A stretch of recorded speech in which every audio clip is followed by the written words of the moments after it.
Hi, my name's Bruce Davis. I'm Joint Managing Director of Abundance Generation. And I'm just going to talk through really a little bit what we do, how we work with different types of energy projects. You've heard, I think, from Andrew Clark this morning about one of the ones we did. But also just to talk from my own perspective within Abundance, I sort of run the marketing and the research side because I'm an anthropologist, which is the first thing you think of when you set up a finance company. And as an anthropologist, I spent a long time studying people and money and how they use money. And it's one thing that I find quite often gets missed out of people's thinking is if you're thinking about getting people to invest in you, you've got to think about what they were already doing with their money. No one in the normal scheme of things is sitting around with pots of cash with question marks over it. They're generally sitting around with pots of cash that have got something they want to do with it. And what you're saying is some of that pots of cash you give to us and we'll give you something in return. So you need to think about the context in which people are making investment decisions. And one of the things I think Abundance has been quite successful at is bringing the idea of investing into renewable energy into the mainstream. So we've now had, I think, 5 articles in the Daily Mail. I'm still waiting for my hate letter from Paul Dacre. It hasn't come yet. But the point being that we're really there to try and show that this is something normal to do with your money. And that comes from the bitter experience of having a long, long time ago founded peer-to-peer lending. And that took 5 or 6 years for us to convince people it was normal. We still had pictures in the Evening Standard of big piles of cash on fire. Okay, so that was the risk of lending and borrowing to one another without a bank. Because it's new, it's different. Okay, people don't like new and different in the finance world. So what we're trying to do is say, look, you want to build projects, you want to bring investors in, there are different ways you can do that. And Abundance was really a response that said, well, we want to try and do that on as big a scale as we possibly can to as wider audience as we possibly can. So, so far we've raised 3.3 million or whatever it is this morning. We've got a raise on at the moment. And the aim really was to sort of bring together 3 groups of people who, when we started thinking about Abundance, which was about 4 or 5 years ago, weren't terribly aligned. So community energy was coming through. Obviously, Energy for All have been doing all the great stuff, specifically around wind turbines, and there were smaller projects coming through. But a lot of the projects that we were looking at were quite large scale. So and there was a problem there. The problem is, how do I get enough money in? How can I attract enough people? Because I could have a community, but maybe I'd only be able to raise 10% of the money I need. How can I attract the wider community? And how can I do that in such a way that still leaves that community feeling involved and not imposed upon? Because I think at that time, a lot of the capital coming into renewable energy was private equity from the Cayman Islands. You know, it was God knows where, going to God knows when. And what we were trying to do is say, look, to the developers, that you can align yourselves more with the communities that you're working within. And that those communities, actually, if they invest in these things, they'll understand a bit better what it is you're trying to do. Because don't forget, there's a lot of rhetoric out there that says none of these things don't work, don't generate, don't make money, don't do this, don't do that. Why don't we all invest in fossil fuels? It's much better. So that's the rhetoric that you're fighting against. And in that context, you've got to bring out a story that shows how the objectives of all those parties are aligned in some way. And I think that's one of the big risks, actually, in these projects, is that those objectives move out of alignment. So our solution to that was actually to go slightly away from the models that we saw around us, which were a lot of, some of those were the cooperative models, looking at shares, but also community benefit, kicks, and so on. And we went for what is a regulated financial investment, which is a debenture. And we chose the debenture because it's simple. The simplicity of the debenture is you can have a series of different types of return. You can have a variable return that's a lot like a dividend. You can have a fixed return, which is a bit like a coupon, and you can have inflation-linked returns. So you've got some flexibility about how you market it. But fundamentally, this is a debt investment. It's an IOU, so it liquidates over the period of the project. So you're paying back a little bit of the investment each year over the life of the project. So at the end, your investors are out, and you are left to wind down the project. So you're not left with a big rump of equity at the end. So we thought that was a simpler model. We thought that was a scalable model. It was one that allowed us, and this was important to us, to market that investment from £5 as a minimum investment. Now, I'm still asked, if I was sitting in a room in the FT on Wednesday, and I sit in that room and I say, have you got a £5 minimum investment? They look at me and say, what's my total expense ratio? Which I didn't actually know the answer to that question. We're not a fund, so it's not a relevant question. But the reason they asked it is there's no way you can make money on £5, and that's probably true. But the point is we're trying to get more people to invest. So for us, it's a marketing cost. For us, it's about getting more people involved, more people understanding how this works, and then telling their friends about it. And one of those friends might have more money. The next bit is then, we're then looking to see how we can expand that pipeline and bring more projects through. So we've got to be able to run more than one project. We've got to start marketing these things. So we're having a platform, and that requires us to be regulated for the product that we have. So far, we've got 500 retail investors, and we've raised 3.3 million. That hopefully will grow faster and faster. There's £5 investors, and there's £100,000 investors. Some of the things we've found in our investors, though, is that they are pretty loyal to the idea. About 12% of our investors have invested in all 6 projects, and 50% have invested in at least 2. So we're getting people who are starting to look at it. For me, that's an important behaviour. People are starting to look at renewable energy as an asset class. If you want to break into getting large amounts of money out of the general public into these projects, you have to demonstrate that you're an asset class which is worth investing in compared to other choices that are out there. Now, it just so happens this is a pretty good time to be selling a new asset class, because the mainstream asset classes, to be honest, are screwed. So you've got bonds, you've got equities in the mainstream markets. They're volatile. Every now and then there's a bubble, like the one in debt at the moment.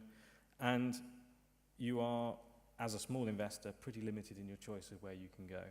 So renewable energy is actually very interesting to people in financial services, offer advice and so on, because it's uncorrelated to the things that are going on in the markets as a whole.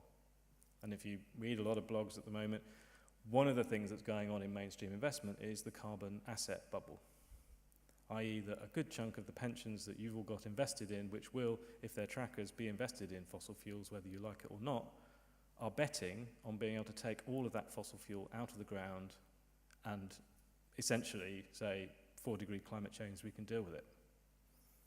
Now, the risk is that governments turn around and say, no, you cannot take all that stuff out of the ground, and all those valuations you've got on your assets that say you can are not worth the paper they're written on. Now, that's unfortunate if you're invested in it. So my view would be that's a risk. And people are beginning to become aware of the fact that they're rather invested in quite a short-term view of the world. So, as I said, we're trying to bring together an understanding of money and an understanding of energy. So I'm an anthropologist. Carl, who I think a few of you probably met around, is a green entrepreneur, and we have a banker, a recovering banker, in the same way as a recovering lawyer. She's almost over it now. She's been out for 5 years. And I think recent events have shown just how out of touch the big institutions of money and energy are. I mean, I think the British Gas Twitter feed fiasco was a case in point. Raise your prices by 10% and then let them shout at you. Excellent. In public. So that's an opportunity. It's an opportunity because big is not necessarily better anymore. It used to be with money. It used to be a big thing to get someone not to invest in something big. But big is actually showing itself to be rather clumsy. And the other thing is that really our money, if you think about your money, and where it's invested is out of sync with our ethics, out of sync with our values. And that's not just for people in this room who are probably preachers and converted about investing in renewable energy. But it's people outside this room who read the Daily Mail, people outside this room who read the Guardian or the Times or whatever, or watch the television. They are beginning to realise that they don't know where their money is. They don't know what it's doing when they're not looking. And they're not always very happy when they find out what it is that it is doing, such as shale gas in Canada if you're invested in RBS. So in the world before 2009, when we were thinking about abundance, and we started to talk to people who were looking at community energy, there was generally this distrust of big capital, this idea that there was going to be a money man is going to get involved at some point and then it was all going to go a bit wrong. And the investment vehicles that were available very much prioritised the wealthy investor over the ordinary investor. So things like EIS schemes, VCT, are generally run with quite high minimum investments. They've come down, but at that point, sometimes it was £10,000 or £100,000 you needed to participate, which was great for the wealthy, who are already wealthy and already over-invested in assets, but less good for the small investor. So this need was very much there for something that's scalable, cost-effective, because you want to be able to work with projects where, you know, if you're looking at solar, you've not got huge margins to play with, and able to involve communities and the crowd. Now, I differentiate those two because I think there's a lot of debate about, you know, community energy versus being able to invest nationally. It's probably the one question I get asked if I do a local radio or a local newspaper article on the projects that I'm working with. You know, how many people locally are invested? Well, generally my answer is as many people who've got the money to invest. You know, and as many people are aware of it. You know, we all try and make as many people as you can aware, and they can all invest from £5. But we're not going to get to the target that we've got if that's what we rely on, particularly in communities, some communities where there isn't a lot of money. But that doesn't mean they can't build community energy. So I think we're then trying to work out how do we bring the crowd into that in such a way that nobody's disadvantaged. The community is not disadvantaged versus the crowd and vice versa. And that's very much the good thing actually about being regulated, is that you have certain rules about how you treat your customers and everybody is equal. And you're policed on that. It's one of the best things that the regulator does, I'm honest. So the other thing you need to think about is actually why are people investing? And I think there's an opportunity for building community energy because people are looking for investments which are remarkably like it. And if they knew about it, they would probably try and invest in it. So they're looking for control, i.e. they know exactly where their money's gone and they know what it's being used for. They're looking for tangibility. They want to go and visit the thing if they can. They're looking for accessibility. So they're generally looking for projects where they can make smaller investments and maybe over a number of different projects. People actually don't like putting their eggs all in one basket, particularly if they haven't got a lot of money. And they're looking for something which is actually useful. So there's a perception that your money at the moment is kind of sitting lethargically in a bank, earning no percent, doing very little. People actually want it to be useful in the real economy. This is a motivator for investors, and it's something which I think community energy sometimes underplays. You are local businesses. You are owned by the community, but you are contributing to the local economy. The more you can get that story out there, the more I think people will invest. In terms of the way we work with projects, and I guess this is sort of a little bit of a plug for Abundance and how we work, but we're trying to develop a type of finance that can work with different sorts of projects. And you know, we will look at working with cooperatives where we're supplying a debt element, or we'll look at working with our current model, which is with PLCs, where the PLC is issuing the debt. And we do it that way because that's the regulated model. A lot of this is about what are the tried and tested models that are out there. One of them is co-ops, the other one is PLCs. And what we're trying to offer there is long-term and flexible finance where possible, and we're trying to be competitive with the banks that are out there and other lenders. We're also keen, and there's a reason for us choosing debt really, that the project keeps as much control as possible over it. That the investors are not there. The investors are there really to invest. If you're looking at small investors, they just want to get a return.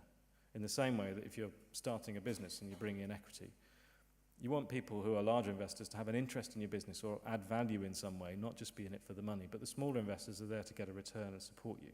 So you do need to differentiate between those two things. And through our model, because we're making a return from day one when it's operational, we're sharing profits from the outset. So there's no delay to how you're sharing the projects. We're basically paying an income. And again, if you want to get a finance journalist excited, use words like income. That people are looking for yield. There is no yield. The yield in the dividend yield at the moment in the FTSE is about 3.5%. That gives you an idea of what you're competing with. It's rubbish. It's not even beating inflation. So people are sitting there effectively losing money, burning cash in banks. And they're not terribly aware of that because banks are trying to keep that sort of quiet and hope nobody notices.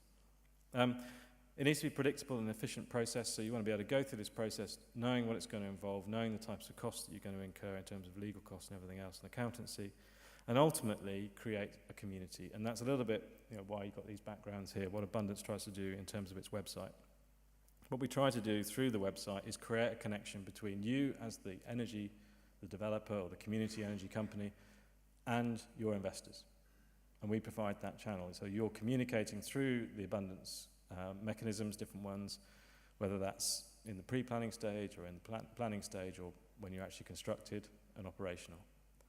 And our generation data has actually just gone live. So we're now communicating as much as possible updates on the amount of energy generated because it's relevant to people's returns. I've actually said when to use this, but I think, on the pre-planning bit, just to explain one thing that we do. we have these things called pledge sites. Now, we came up with pledge sites because, to some extent, projects need support before they need investment. You need to get through the planning process, particularly with controversial planning, as we were saying with hydro and wind, or less controversial but not always uncontroversial solar. And one of the things the pledge site does is it allows people to pledge support, not a commitment to invest, but just to say, I support this project. And then you've got an open channel to communicate with them and say, right, we're going into planning, we're doing this, we're going to a consultation, get your letters in, show your support. Because the one thing that seems to happen a lot is that the people who are anti-stuff tend to be more angry than the people who are for it are joyous, if you like. And angry people tend to be noisy, joyous people tend to just go around smiling. So unfortunately, planning doesn't count smiley people, it only counts angry people. So the more you can get the smiley people to actually write down that they're smiley about this project, then the better. So that's what we're really trying to do through the pledging process. And that's important because it's relevant to what people actually want to do with their money. They're already doing it with their politics. Energy is just another politics. In fact, energy is probably the most important political issue out there at the moment, and that's why it will be a battleground in the next election. But we're mobilizing the individual here within the community. People want to feel their voices will be heard, and they're then prepared potentially to put their money where their mouth is. But you've got to give people a voice. You've got to make them feel that they're involved. Being a community energy company does not give you the right to say, we represent the community, as I said before. You've got to show individuals how they can get involved and show that support. But when you've done that, you can trust a little bit that small at the moment is beautiful. People are prepared to trust things which are small, as long as they are transparent, simple, local, tangible, and above all, accessible or democratic, however you want to define it. And I think that's key. And I think that a lot of us can look at the documents that we put out and say, are we delivering on those attributes? Because if you're not doing your marketing properly. There's a direct correlation. These attributes come out every single time. And when we're a member of the UK Crowdfunding Association, we did a survey across all crowdfunding sites, and still these attributes come out, even in the high-risk stuff where people are putting money into startups with a PowerPoint presentation. They still want things that are transparent. They still want things that are simple and local and tangible. This is what people are prepared to put their money into. So you need to look at the way you're communicating and say, am I using the right kind of context here? Am I really giving people a sense of the tangibility of where their money goes? Because ultimately, what democratic finance means is about people making real choices, feeling in control of their money again. We kind of gave up on controlling our money. And then it's about investing in things that they care about, giving them that opportunity. And I think, from Abundance's point of view, we're then saying we'll enable a mix of crowd and community into that. And just to give example on that motivation, we did some research with our customers. Our customer base probably reflects community energies in some respects, a small number of young people, a large rump of people in the 55 to 65 area where there's time and money, it would appear. And that's probably where our biggest investors live. But generally quite a good spread across the ages. Our oldest investor, I think, is 83, and our youngest is 18. And they both did small investments, actually. And in terms of household income, a reasonable spread, better off than the average because we're talking about an investment. These people have some spare cash. In terms of motivations, just the very simple one here is I look for something real and tangible was 56% of our investors. Given these people investing in green energy, you kind of expected keen on green investments to be a little bit higher. But that's the point. They're investing their money. Okay, you are one of the things I can do with my money. So being real and tangible is really important, and then up here, more than simply a financial return. Doesn't mean they don't want a financial return, but they are looking for something more with their money. So at the moment, these are our majority motivators. If I can tick these boxes when I'm talking to people, then more people will buy, going into sales mode. And I think a lot of community energy need to think about that. You need to think about what's going to motivate people to move their money from where it is now, doing very little, to doing something useful. So we're trying to build that partnership across a number of different categories, a number of different ways. We're looking at public sector involvement, private sector involvement, community involvement. trying to make our model relevant to each of those and work in different ways with different groups. But fundamentally, we're all trying to do the same thing, which is build more renewable energy before eventually we run out of time to do that. And one of our major things is convincing more people in government that that's the most popular thing they could think of to do when it comes to the next election to support. So, we know if we build more of this stuff, the headlines of 10.6% rises in costs of energy will go away eventually, because we'll no longer be reliant on very expensive, volatile sources of energy. We're doing something useful to the economy. It's still not quite got there to the Treasury yet, but fundamentally that will be seen to be popular when it's seen to be a popular investment. And that's what really motivates politicians, ultimately. As they see people doing it with their money, then they're going to do it on the vote and do it on the ballot box. Thanks.